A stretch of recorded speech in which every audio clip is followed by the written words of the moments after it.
জাতীয় সংসদ নির্বাচন উপলক্ষে বাংলাদেশ জাতীয়তাবাদী দল বিএনপির মনোনীত প্রার্থী জনাব আলহাজ সৈয়দ আলীর নির্বাচনী পথসভার সম্মানিত সভাপতি, আসলে আমার সামনে যত লোকজন দেখছি আমি ভুল বললাম, আসলে জনসভার থেকেও বেশি কিছু বলা উচিত। এখানে উপস্থিত খুবই সংক্ষিপ্ত বক্তব্য রাখলেন আমাদের জলঢাকা উপজেলা বিএনপির সম্মানিত সাবেক সভাপতি এবং সাবেক পৌর মেয়র জনাব ফমিদ হোসেন যদি কমেন্ট। এখানে একটু আগে বক্তব্য দিলেন আমাদের প্রিয় নেতা জনাব মইনুল ইসলাম। এখানে উপস্থিত সাবেক সাধারণ সম্পাদক জনাব মালিকুজ্জামান দদুল। এখানে উপস্থিত বাংলাদেশ জাতীয়তাবাদী দলের জলঢাকা উপজেলার জলঢাকা পৌরসভার সাবেক সভাপতি জনাব রশিদুল ইসলাম বাঙালি, কৃষক দলের উপজেলার আহ্বায়ক জনাব আমজাদ হোসেন, জলঢাকা উপজেলা যুব দলের সদস্য সচিব আমার ভাই মোহাম্মদ শাহিনুল হক বাবু থেকে শুরু করে পৌর যুব দলের আহ্বায়ক লাবলু ভাই থেকে শুরু করে বিএনপির সর্বস্তরের নেতৃবৃন্দ, অঙ্গ সংগঠনের নেতৃবৃন্দ ও প্রাণপ্রিয় কালীগঞ্জবাসী সবাইকে আমার সালাম, আসসালামু আলাইকুম। সনাতনী ভাইদের প্রতি রইল আদাব। আসলে দিন যত যাচ্ছে আমরা চাচ্ছি যে একটা সুন্দর সুষ্ঠু নির্বাচন যাতে 12 তারিখে সম্পন্ন হয় এবং 17 বছর আমরা যেভাবে যে আকাঙ্ক্ষায় বসেছিলাম যে আমরা সুষ্ঠু সুন্দর পরিবেশে একটা ভোট দিব এবং ভোটের মাধ্যমে দেশের নেতৃত্বের পরিবর্তন আসবে, একটি সুন্দর সরকার আসবে, কিন্তু 5ই আগস্টের পরে তখন থেকে একটি দল বিভিন্নভাবে যে ষড়যন্ত্রের জাল বোনা শুরু করেছিল সেটা কিন্তু আর থেমে থাকেনি। প্রতিনিয়ত প্রতি মুহূর্তে আমরা নানা ষড়যন্ত্রের শিকার হচ্ছি। এই আজান ওয়েট করবো।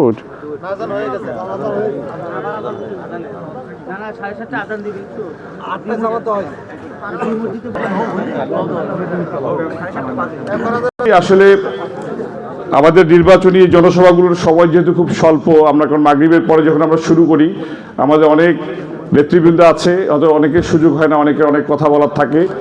হ্যাঁ, আজকে আমার আব্বা এখানে আসার কথা ছিল, উনি আমি যখন ফোন দিই একটু আগে উনি ওই মুহূর্তে ছিলেন আসলে কাঠালিতে, তো উনি আসলে সেই জন্য দুঃখ প্রকাশ করেছেন যে উনি আসলে হয়তো ভালো হতো, আপনাদের সাথে কথা বলতে পারতেন। তো কালীগঞ্জের এই এতগুলো মানুষকে আজকে পেয়ে খুবই ভালো লাগছে আমাকে। আপনাদের এই এলাকাটি গত 17 বছরের অনেক ঘটনাবহুল এলাকা। এখানে বিএনপির লোকজন যেমন নির্যাতিত হয়েছেন, আওয়ামী লীগের লোকজন নির্যাতিত হয়েছেন, জামাত ইসলামের লোক নির্যাতিত হয়েছেন, জাতীয় পার্টির লোকজন নির্যাতিত হয়েছেন, আবার এখন দেখি সবাই একটা নির্দিষ্ট জায়গায় ভিড়েছিলেন 5ই আগস্টের পরে, তাই না? কেন? এটা শঙ্কায়, এটা আশঙ্কায়। তো আপনাদের কোনোভাবেই ভীত হওয়ার কোনো কারণ নাই। আপনারা চোখ কান খোলা রাখেন, সমগ্র বাংলাদেশের আপনারা সিচুয়েশন দেখেন, আপনারা বিচার করেন, বিশ্লেষণ করেন, কোনো বায়বীয় তথ্যে আপনারা ভীত হওয়ার কোনো কারণ নাই। সারা বাংলাদেশের প্রত্যেকটা আসনের খবর আপনারা নেন, সারা বাংলাদেশের প্রতিটি প্রান্তরে আপনারা খবর নেন। শুধু মুখে মুখে গল্প আর তর্ক আর ধর্মকে ব্যবহার করে ভয়ভীতি দেখায় কিন্তু জাতীয়তাবাদী শক্তিকে আর দমায় রাখা যাবে না।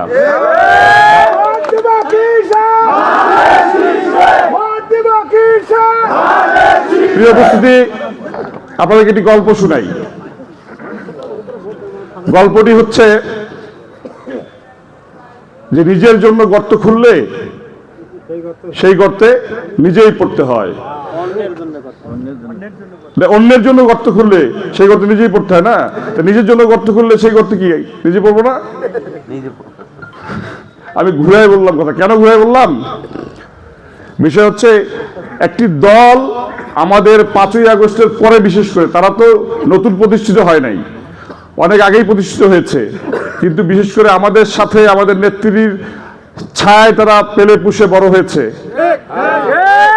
তো তারা কিন্তু শুরু থেকেই এবার বলছিল এবং তারা একটা জোট করার চেষ্টা করতেছিল। সেই জোটের মধ্যে তাদের মূল থিম কি ছিল? যে আমরা ন্যায় এবং ইনসাফের ভিত্তিতে দেশ পরিচালনা করব, তাই না? আগামীর বাংলাদেশ হবে ইসলামের বাংলাদেশ বলছে না? কিন্তু তাদের সহকারী সেক্রেটারি জেনারেল নির্বাচন কমিশনের বারান্দায় দাঁড়ায় যে সংবাদ সম্মেলন করলো কয়েকদিন আগে, তারা কি বলছে? যে আমরা ক্ষমতায় গেলে কোনো শরিয়া ভিত্তিক দল রাষ্ট্র কায়েম করব না, আমরা গণতান্ত্রিক বাংলাদেশেই পরিচালিত করব। এটা বলছে কিনা? তাহলে এটা কি মুনাফিক কিনা? এবং তারা কখনোই কোনোদিন দুর্নীতি করে নাই। আমাদের নেতা কিন্তু বলেছেন যে বিএনপি সরকার দুর্নীতি করেছে, আপনারা বুঝতে পারতেছিলেন, তাহলে আপনার সরকারের শেষ দিন পর্যন্ত কেন বিএনপির সাথে ছিলেন? তাই না? 2003 সালের ঘটনা, বাংলাদেশে তখন কৃষি মন্ত্রী কে ছিলেন বলেন তো? 4000 বিএস ব্লক সুপারভাইজার নিয়োগ হবে।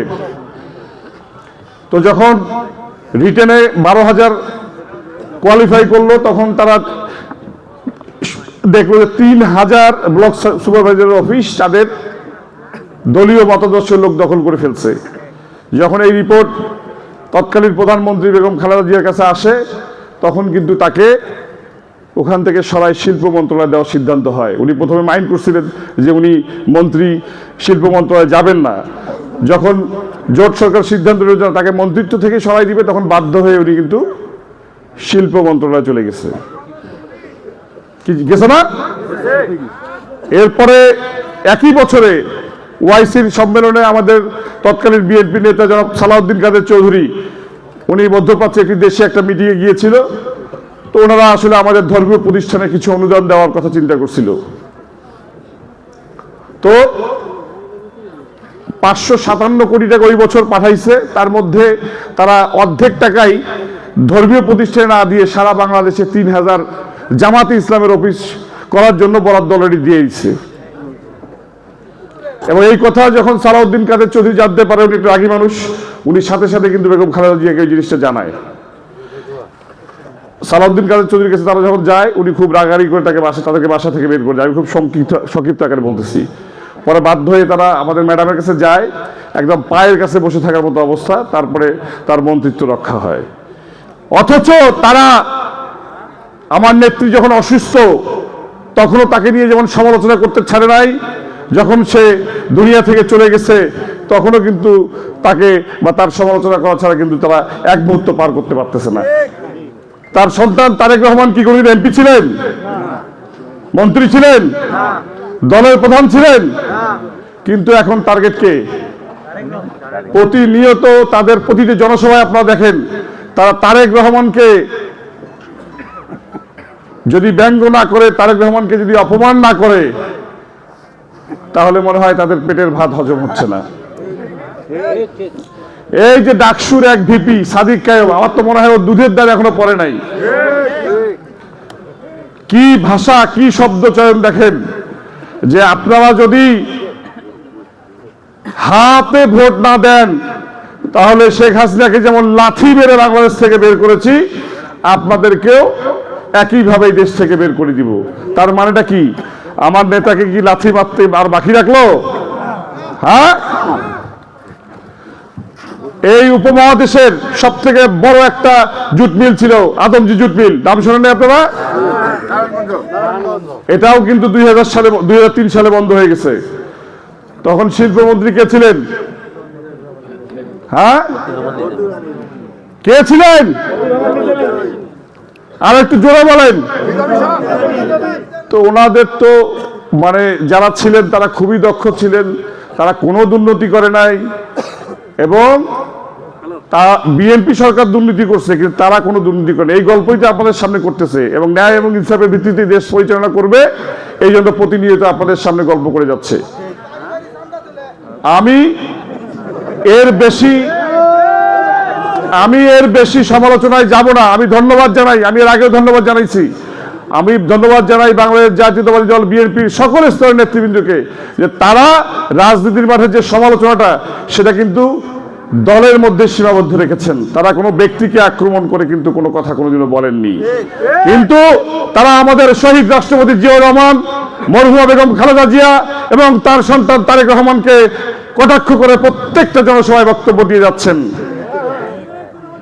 এটা কোনো রাজনৈতিক সংস্কার হতে পারে না। এই ধরনের কালচার থেকে আমাদেরকে বের হয়ে আসতে হবে। এবং আগামীর বাংলাদেশে যদি আমরা একটা সুষ্ঠু রাজনীতির বাংলাদেশ দেখতে চাই, সুন্দর রাজনীতির বাংলাদেশ দেখতে চাই, তাহলে 12 তারিখে আমাদের রায়টা কোথায় যাবে বলেন? এখন আমি যদি বলি যে আগামীর বাংলাদেশে গণতন্ত্রের মার্কা কি, ন্যায় এবং ইনসাফের মার্কা কি, এই ধানের শীষকে নিয়েও কিন্তু তারা কম ব্যঙ্গ করে নাই। কি আপনারা শোনেননি? আসলে এখানে ধানের শীষ হচ্ছে একটা প্রতীক, দাড়িপাল্লা একটা প্রতীক। এখন দাড়িপাল্লার কথা নাকি পবিত্র কোরআন শরীফে লেখা আছে। তো এইভাবে যদি আমাদের যারা আলেম আছেন তারা যদি ভুল ব্যাখ্যা দেয়, ধানের শীষের সাথে ধানের শীষ নাকি কোরআন শরীফে লেখা নাই, এটা আপনারা শোনেন না আপনারা? তো এই জিনিসগুলো তো আপনারা নিজেই পার্থক্য আপনারা বুঝতে পারেন। আমাদের মা বোনদেরকে প্রতিনিয়ত সবাই আমাদেরকে বলে যে আপনারা মহিলা পাঠান না কেন, বাড়িতে বাড়িতে মহিলা পাঠান না কেন, কি বলেন না? আপনারা যদি সচেতন থাকেন তাহলে আমাদের মা বোনদের সাথে কেন আমাদেরকে মহিলা পাঠাইতে হবে বলেন তো? এখানে বিএনপির কর্মী যারা আছেন একটু হাত তুলবেন দয়া করে।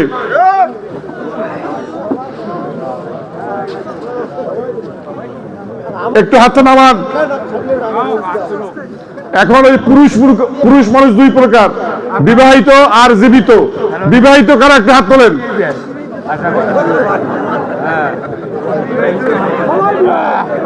আচ্ছা নামান নামান। তাহলে আপনাদের প্রত্যেকের তো বউ আছে নাকি? দয়া করে আপনাদের বউদেরকে কালকে অন্তত 10 জন আমাদের মা বোনদের সাথে কথা বলতে বাড়ি থেকে বের করবেন কিনা বলেন, কথা দেন।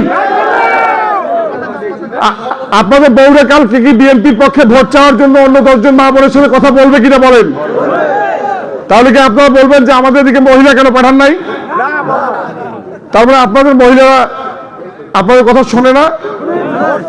কালকে স্টেজে বক্তব্য শুনলাম, কালকেই শুনলাম যে হাজবেন্ড ধানের শীষ করে বউকে আমরা এত সুন্দর বুঝাইছি, বউকে এত হেদায়েত করছি, দাড়িপাল্লা ছাড়া বোঝে না। তাহলে আপনাদের বাড়িতে দাড়িপাল্লা ছাড়া বোঝে না এরকম বউ আছে নাকি আমাকে বলেন না।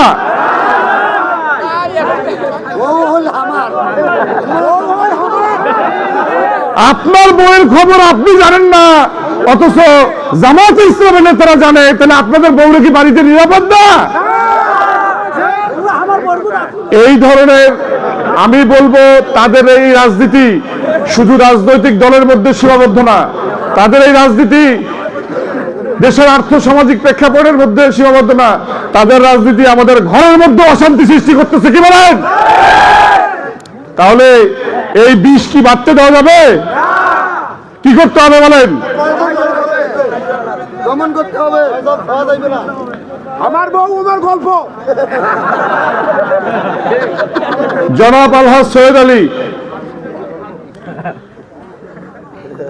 উনি 2018 সালে ওনার উপজেলা পরিষদের দায় দায়িত্ব যেটা ছিল উনি সেটা শেষ করে উনি কিন্তু 10 বছর যে দায়িত্ব পালন করেছেন, উনি এরপরে কিন্তু আর কোনো নির্বাচনে অংশগ্রহণ করেন নাই। আমি স্পেশালি এই গোল্লাবাসী আপনাদেরকে বলতে যাচ্ছি যে আমার আব্বা 2018 সালে গড়ে প্রত্যেক মাসে যে কোনো একটা শুক্রবার এই নবাবগঞ্জ বা গোল্লায় আসছে কিনা বলেন, বলেন। আপনাদের সাথে যোগাযোগ ছিল না? উনি কি তখন উপজেলা চেয়ারম্যান ছিলেন? উনি এমপি ছিলেন? উনি অন্য কোনো দায়িত্বে ছিলেন? কিন্তু আমার মনে হয় মাসে যে কোনো একটা শুক্রবার কোথায় যাচ্ছে, গোল্লা যাচ্ছি, 9 নম্বর ওয়ার্ড, 6 নম্বর ওয়ার্ড, 3 নম্বর ওয়ার্ড, 4 নম্বর ওয়ার্ড আসছে না? আমি দেখলাম যে লোকগুলা বেশি দাওয়াত দিচ্ছে, যে লোকগুলা বেশি তাকে নিয়ে আসছে যে কোনো কাজের জন্য, ওই লোকগুলাই এখন বেশি জামাত ইসলাম হয়ে গেছে।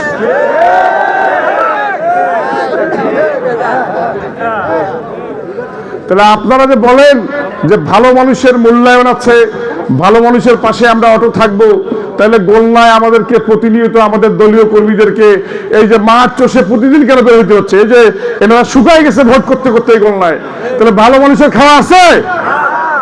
ভালো মানুষের খাওয়া থাকলে তো এনারা শুকাই যাইতো না। আমি আপনাদের ওই যে লালপুরের ডাঙ্গা নাকি ফুটবল মাঠ,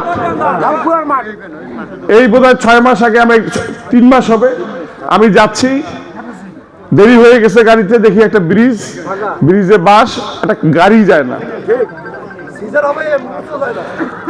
ওটা নরমালি একটা সরকার থাকলে, এখন যেহেতু এখন মানে আপনার 5ই আগস্টের পরে উপজেলা পরিষদগুলো দখল হয়ে গেছিল ওই যে বৈষম্য বিরোধী আর এনসিপিদেরকে দিয়া, তো আমার মনে হয় একটা মেম্বার সাহেব চেষ্টা করলেও ওই কাজটা সমাধান করতে পারতেন।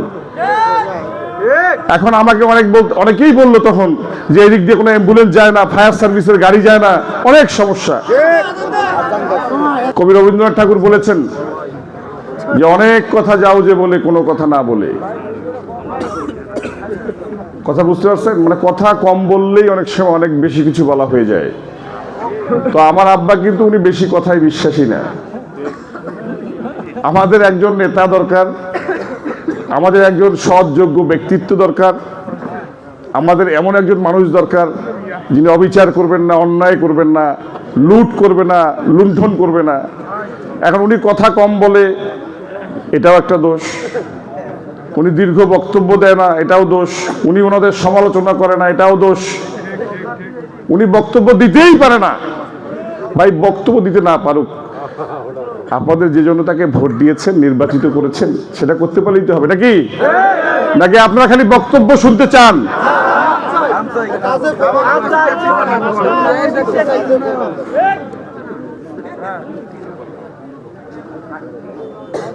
2000 যে গল্পটা আপনাদের সামনে কয়েকদিন আগে তারা করে গিয়েছে, পুল ভাঙার বিষয়টা হচ্ছে যে পরের দিন আমি কিন্তু একদিন পরে আমি আমার ওখান থেকে রাজমিস্ত্রি থেকে শুরু করে সবাইকে পাঠাই দিয়ে ব্রিজটা ঠিক করে দিয়েছি, আল্লাহ রাস্তায় চলতেছে। আমি বললাম ভাই 1 মাসের মধ্যে বুড়ি টুড়ি ঠিক করে নিন। 2009 সালে যখন উপজেলা পরিষদ নির্বাচন প্রথম হয়, এই গল্পটা একটু শুনাই। এই গল্পটা কেন জানি ওনারা ছাড়তেই চায় না, সব জায়গায় এই গল্পটাই করে। আলহাজ চৌধুরী সাহেব আমাদের প্রার্থী ছিল, বলো না? তখন আমার তাওয়াতো ভাই শামসুজ্জামান শামু, উনিও কিন্তু নির্বাচন করছিল। তো আমাদের এই নির্বাচনের যে কাহিনীটা কি আপনারা জানেন? এই ফ্যামিলির মধ্যে গন্ডগোল লাগাই দেওয়ার ওস্তাদও কিন্তু জামাতে ইসলাম। কিভাবে? এখন তখন তো ওই যে 111-এর পরে শামু ভাই প্রায় আমার ওখানে আসতো, আমার সাথে ঘুমাইতো। তো আমাকে জিজ্ঞেস করতেছে কাকু কি ভোট করবে নাকি? তাই বললাম জামাত ইসলাম যদি সমর্থন দিতে চাইতেছে, যদি দেয় তাহলে ভোট করবি। তখন কিন্তু ওনারা আলহাজ মিজানুর রহমান চৌধুরী, আইজুল ইসলাম এবং আব্দুল গনি চাচা সবাই জেলখানায় ছিল। ওই ঠিক উপজেলা পরিষদ নির্বাচনের মানে আপনার জাতীয় নির্বাচনের কয়েকদিন আগে বোধহয় ওনারা বের হয়। তো ওনারা প্রথমে কিন্তু বলছে ঠিক আছে আমরা আপনাদেরকে সমর্থন দিব। আব্বা সেই হিসেবে সবাইকে বলছে যে আমি উপজেলা পরিষদ ভোট করব। আবার শাহুভাইয়ের সাথে ওরা কোথায় যায় বসছে, কাছে না আমরা তো ওনাকে সমর্থন দিব না। শাহুভাই বলছে বাবু তো কইছে কাকু যে ওরা সমর্থন দিবে না, উনিও বলে ফেলছেন ভোট করবে। এই যে ওনার চাচা বসিয়ে আছে এখানে, সাক্ষী দেখেন। এখন আমরা যেহেতু দুইজনের জায়গা থেকে বলে ফেলছে যে ভোট করব, তাহলে কেউ পিছনে আসা সম্ভব? এরপরে ওনাদের প্রার্থী কে ছিলেন? আব্দুল গনি চাচা, তখনকার তৎকালীন জামাতের সেক্রেটারি, জলঢাকা উপজেলা সেক্রেটারি। এবং মনোনয়ন প্রত্যাহার যেদিন করার লাস্ট দিন, সেই দিন উনি বিকাল হয়তো 5টা না 4:50 যে উনি ওনার মনোনয়ন প্রত্যাহার করে নিচ্ছে, আমরা জানিও না। পরের দিন সকালে বাসায় যে হাজির যে আমরা আপনাদেরকে সমর্থন দিলাম। ততক্ষণে প্রার্থী শামসুজ্জামান শামুও হয়েছে, আলহাজ চৌধুরী সাহেব হয়েছে। তাহলে কি আলহাজ চৌধুরী সাহেব কি জামাত ইসলামের প্রার্থী ছিল? তাহলে কেন বলে? এর থেকে আর কি কোনো নতুন গল্প শোনার দরকার আছে? উনি যদি জামাত ইসলামের প্রার্থী থেকে, তাহলে আব্দুল গনি সাহেব আপনি মনোনয়ন কিনছেন কেন? আপনি মনোনয়ন দাখিল করলেন কেন? এবং আপনি যেদিন প্রত্যাহার করার শেষ সময় তার ওই সেই 10 মিনিট আগে প্রত্যাহার করার জমা দিলেন কিসের জন্য? এই গল্প কি আপনার সামনে করে নাই যে আমরা উপজেলা চেয়ারম্যান বানাইলাম? অনেক আজে বাজে গল্প, ওই ইঁদুর কি হইতে চাইছে, তারপরে কি হইতে চাইছে, এইসব গল্প তারা সব জায়গায় করে বেড়ায়। এইটা হচ্ছে তাদের শিষ্টাচার। তাহলে তারপরে কি হলো? গনি চাচাকে ঠিক আছে আপনি প্রধান নির্বাচনী এজেন্টটা হন। উনি প্রথমে রাজি হইল, এরপরে আসি বলছে না বাবা আমার এজেন্ট হওয়া যাবে না, যদি পুলিশ অ্যারেস্ট করে। আমি তখন একদম ইয়াং মানুষ, তখন বাধ্য হয়ে আমি নির্বাচনী এজেন্ট হইলাম যে গ্রেফতার করলে আমাকে করুক, কিন্তু আমার বাপের ভোট। তাহলে যারা প্রার্থীতে প্রত্যাহার করলো তারা এজেন্ট হিসেবেও তাদের দল থেকে কোনো লোককে দিল না, তাদের প্রার্থী ছিল আলহাজ শহীদুল সাহেব। তাহলে এই গল্প যখন করে আপনারা বোধহয় বিশ্বাস করেন নাকি? 2014 সালের ঘটনা, দ্বিতীয়বার উপজেলা পরিষদ নির্বাচন। আমি ওই দিন রংপুরে, ওনারা সবাই গেছে, আইজুল চা থেকে শুরু করে সবাই গেছে। তখন সাদের হোসেন ভাই বোধহয় সেক্রেটারি, গণিত চাচা আমির। তো ওনারা অনেকক্ষণ ধরে নাস্তা খেয়ে ওই একটু পায়েস খাইতেছিল। তা সাদ ভাই বলছে আরে চাচা বলেন না, আপনি তো ডায়াবেটিস আছে, আপনি বলেন না কিসের জন্য, কি বলবেন? তা বলছে অনেকক্ষণ ইয়ে টিয়ে করবো না আমরা। চাচা সাদের ভাই বলতে যে চাচা আমরা চাইতেছি এবার গণি ভাই দাঁড়াক। তা আমি বললাম যে আলহামদুলিল্লাহ, উনি যদি দাঁড়ায় ওনাকে আমি সমর্থনও দিলাম, আর আমি ওনার নির্বাচনের জন্য 5 লাখ টাকা দিব। কি বুঝলেন? তখন ওরা কি মানে ওরা হয়তো যে প্ল্যানটা করে গেছিল সেটা তো কাজ করে নাই, এই জন্য ঠিক আছে চাচাই দাঁড়াও, অসুবিধা নাই। আমরা দেখলাম যে কি অবস্থা, গরিব ভাইকে একটু ইচ্ছা ছিল এবার ভোট করার জন্য। তাইলে 2বারের নির্বাচনে দাঁড়ানোর ইতিহাসটা খুবই সংক্ষিপ্ত আকারে বললাম আপনাদের সামনে। এক চুরো মিথ্যা কথা বলিনি আমি, এই মাটির উপর দাঁড়াই বলতেছি। তাহলে তারা কেন এই মিথ্যাচারটা করে যে আলহাজ শহীদুল সাহেব তাদের প্রার্থী ছিল? আমার আব্বা কি এই জবাবটা দিতে পারতো না? পারতো কিনা বলেন? তাহলে সমালোচনার জবাব কি সমালোচনা দিয়ে হয়? এবং তারা উপজেলা পরিষদ থেকে কেন, মানে আরো খারাপ ভাবে বলা যায় যে বালু মাখানো কোনো পয়সাও যদি থাকে সেটা তাদের পকেটে ঢুকলে আর বের হয় না, এই হচ্ছে তাদের নীতি।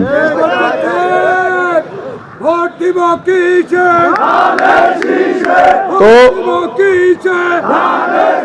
পরিশেষে আমি আপনাদেরকে ইতিহাসটা এই জন্যই বললাম যে বিশেষ করে এই গোলনা এসে আর ধর্মপালে যে তারা এই ধরনের বিভিন্ন আজে বাজে কথা বলে যে আমরা উপজেলা পরিষদের চেয়ারম্যান বানাইছি, আমরা এই করছি, আমরা সেই করছি, সব আমরা। ব্যক্তি শহীদুল সাহেব কি সেটা আপনারা তাকে মূল্যায়ন করেন, এই জন্য উনি আপনাদেরকে মূল্যায়ন করে, আপনাদের যে কোনো ডাকে আসে, আপনাদের যে কোনো দাওয়াতে আসে। হ্যাঁ, এবং যারা এখন বেশি জামাতে ইসলাম করতেছে তাদের বাড়ির মসজিদটা কিন্তু তার মানে বা তাদের বাড়ির যে কোনো প্রতিষ্ঠানে কিন্তু তারই অবদান বেশি। যদিও আমি এখন এখানে আপনার বক্তব্য দিলেন, সবাই বললেন আলহাজ শহীদুল সাহেব দানবীর, তাই না? কিন্তু উনি কি বলছে যে আমি এখানে দান করছি, এখানে দান করছি, আমাকে ভোট দেন? এখন আপনারা কেন এই আপনাদের বক্তব্যে বলেন, সেই জন্য তারা মাইকিংও বাইর করছে, দান করে চায় প্রতিদান, সেটা আবার কেমন দান শোনেন না? এটা কি কোনো সুস্থ স্বাভাবিক মানুষের কি রাজনৈতিক কালচার হইতে পারে? না না, এইটা কি কোনো ধরনের ধর্মীয় যারা নেতৃত্ব দিবে, যারা ন্যায় এবং ইনসাফের ভিত্তিতে দেশ কায়েম করবে, তাদের কি এই ধরনের বক্তব্য হতে পারে বলেন আপনারা? আমি খুবই স্পষ্ট আকারে বলতে যাচ্ছি যে আলহাজ শহীদুল সাহেব আপনাদের কাছে আসছে, উনি আপনাদের কাছে অনুরোধ করছে যে আমি 2বার উপজেলা পরিষদের চেয়ারম্যান ছিলাম, আমাকে যদি যোগ্য মনে করেন আমাকে আরেকবার সুযোগ দেন, আপনাদেরকে সেবা করার সুযোগ দেন। উনি কোনো ইতিহাস তুলে ধরে নাই। আমিও তার পক্ষ থেকে তার সন্তান হিসেবে বলবো যে আপনারা যদি মনে করেন এই জলঢাকার উন্নয়নের জন্য একজন সৎ ও যোগ্য ব্যক্তিকে আপনারা নির্বাচিত করবেন, তাহলে 12 তারিখ আপনারা সকাল সকাল ভোট সেন্টারে যাবেন, বাড়ির মাদেরকে নিয়ে যাবেন এবং আপনাদের পাড়ার যত লোকজন আছে সবাইকে নিয়ে সেন্টারে যাবেন। কারা কারা এই দায়িত্ব পালন করবেন আলহাজ শহীদুল সাহেবের পক্ষে একটু আস্তে হাত তুললে হবে না, একটু দাঁড়ায় হাত তোলেন, দাঁড়ায় দাঁড়ায় দাঁড়ায় দাঁড়ায় হাত তোলেন।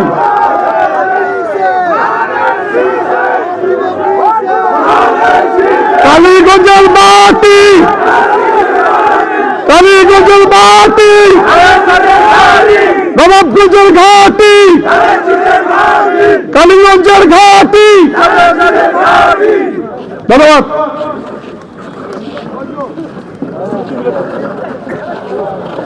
করেছেন তাদেরকে অন্তঃস্থল থেকে আমি ধন্যবাদ জানাই, হৃদয় নিংড় ভালোবাসা জানাই। বিএনপির অঙ্গ সংগঠনের সর্বস্তরের নেতৃবৃন্দ যারা কষ্ট করে এখানে এসেছেন তাদেরকেও আমি আমার অন্তঃস্থল থেকে ভালোবাসা জানাই। কষ্ট করে আপনারা যারা এখানে এসেছেন এই জনসভা সফল করার জন্য তাদেরকেও আমি অন্তঃস্থলে ধন্যবাদ জানাই। আপনাদের এই ঋণ আমরা কোনোদিন আসলে শোধ করতে পারবো না। আমি এবং আমার আব্বা আমৃত্যু যাতে আপনাদের সেবা করে যেতে পারি, আল্লাহ তাআলা যেন আমাদেরকে সেই তৌফিক দান করে। সবার কাছে আমি আমার আব্বার জন্য দোয়া চেয়ে, ধানের শীষের জন্য ভোট চেয়ে আমি বিদায় নিব। বাংলাদেশ জাতীয়তাবাদী দল জিন্দাবাদ, শহীদ জিয়া অমর হোক, মরহুমা বেগম খালেদা জিয়া অমর হোক, তারেক রহমান জিন্দাবাদ, আলহাজ সৈয়দ আলী সাহেব জিন্দাবাদ, কালীগঞ্জবাসী জিন্দাবাদ। ধন্যবাদ।